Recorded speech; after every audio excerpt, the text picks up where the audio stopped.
কুয়াটা কোথায়? এটাই কুয়াটা, এটা কি আর বীর হবেন বীর আই ভাই আদা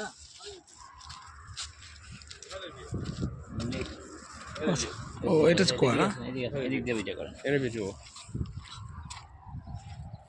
ওই কুয়া বীরের রুহ হয় এটা বীরেরু।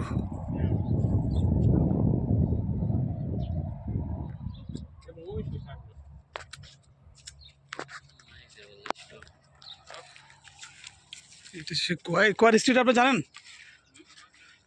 কুয়ার ইতিহাসটা কি? ইতিহাসটা হুজুর পাক ইসলাম এখানে যে পানি করেছিলেন, পানি ছিল না তখন হুজুর পাক ইসলামের লালা মোবারক দিয়ে তো এইখানেও লালা দিচ্ছেন? হ্যাঁ। তো বীরেরুতে লালা দিচ্ছেন? কথা পানি পাওয়া যায় নাই, পানি পাওয়া যায় না, পানি পাওয়া যায়নি বা পানি খাওয়ার লায়ক ছিল না। ওইটা তো ওইটা ছিল ওই কুয়া। ওইটা তো বীরে শেফা, ওইটা পানি মানে যখন অসুস্থ হয়ে গেছিল সাহাবী তখন ওই পানি নোংরা পানি ছিল, আল্লাহ থুতু দিয়েছে, ভালো হয়ে গেছে। খেয়ে বীরে শেফা মানে শেফা পাইছে। ফাইন। আর এইখানে পানি ছিল না কোনো, পানি ছিল, তারপরে উনি ওইখানে এইখানে যে ছিল উনি তারপরে পানি লালা মোবারক করেছেন। আচ্ছা আচ্ছা। তারপরে যে এইটা পানি শুরু হয়েছে। হ্যাঁ পানি মানে ইউজ করার লায়ক হয়েছে বীরের রুহ। মানে এখানে পানি ছিল না, পরে পানি আসা শুরু করছে। পানি না, পানি ছিল মানে ইউজ করার লায়ক। ওটা তো ওইটা ওইটা তো বীরে শেফা, ওইটা তো মনে করেন মানুষজন অসুস্থ হয়ে গেছিল সাহাবীগণ, তো ওইখানে থুতু দিয়েছে, পরে পানিটা খাওয়ার যোগ্য হয়েছে, খাওয়ার যোগ্য এবং শেফা হয়েছে। শেফা হয়েছে। Fine fine. আচ্ছা, কিন্তু এখানে পানি ছিল না, পরে উনি থুতু দিয়ে পানি আসছে। হ্যাঁ পানি থুতু দেওয়াতে পানি ইউজ করার লায়ক হয়েছে। মানে এটাও নোংরা পানি ছিল? এটাও পানির নোংরা পানি ছিল, পানি ইউজ করার মতো লায়ক ছিল না, খাওয়ার মতো লায়ক ছিল না।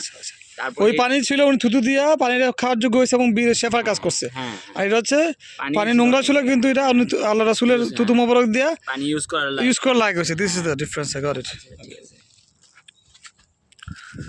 আপনি যে আরবি কোন নাম করে বুঝায়েন তো সমস্যা হয়, দুইটা মিলে কিতা কইছে তখন বুঝে বুঝে এখানে জীবন 1 বছর ধরে এটা কাজ চলতেছে। 1 বছর ধরে চলতেছে? আচ্ছা, যদি আমার 500 রিয়ালও দেন আমি যেতে পারবো না। ও আচ্ছা, তাহলে ভদ্রলোক দুজন যে কথা কইছিল আরবিক ভদ্রলোক আর বাঙালি ভদ্রলোক আরবি ভাষা কথা কইছে, 1 বছর ধরে কাজ চলতেছে, তাই না? বলছে ভিতরে দেন। আর উনি একটু ঘুষ চাচ্ছিল, বাঙালি না উনি, একটু ঘুষ চাচ্ছিল, কইছে তুই যে 500 রিয়াল দেস তা আমি তো ঢুকে পারবো না। এটা তো দিলেন আমারে 5টা মাইল ক্লিক, এটা তো আমাদের। আরে বাবা, ওরা তো কইলা ও হাদিয়া, আমি কইছি ইকরামিয়া, আমি ঘুষ সাদি নাই। আচ্ছা আচ্ছা, ঘুষ এটা হাদিয়া কয়, ও কইছে কথা বলছিল এক্সাম্পল স্বরূপ, হাদিয়া দিব, হাদিয়ার কথা কইছে তুই যে 500 রিয়াল দেস তোরা আমি তো ঢুকে পারবো না। তার মানে 1 বছর ধরে পাবলিক এসে আপনাকে ঘুরে ঘুরে যেতেছে, তাই না? হ্যাঁ অর্জুন ভাই, লক করা 1 বছর ধরে কাজ চলতেছে। এটা থেকে আমি বলছি ওই যে আমার 500 রিয়ালও দেস আমি এটার ভিতরে যেতে পারবো না, এখানে কেউ এখন যাওয়া সম্ভবই না। এটার থাকে আলাদা, এটা কাজ চলতেছে, ওখানে পানি ভরা আছে, তো ওইটা নিয়ে যেতে পারবো।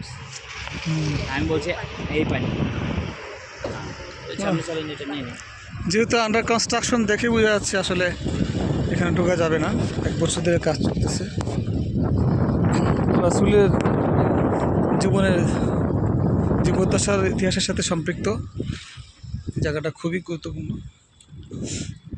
ইসলামিক দৃষ্টিভঙ্গি থেকে। ইতিহাসের একটা অংশ, ইসলামিক ইতিহাসের।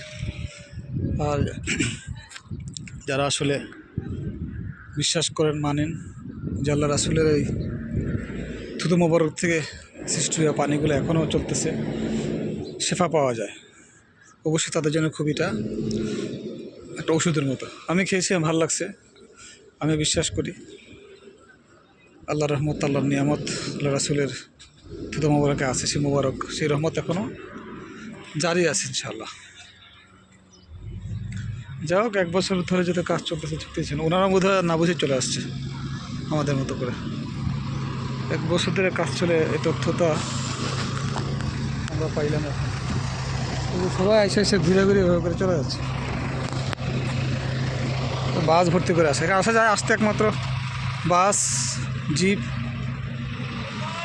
ও ঠিক আছে, আমরা চলে যাই।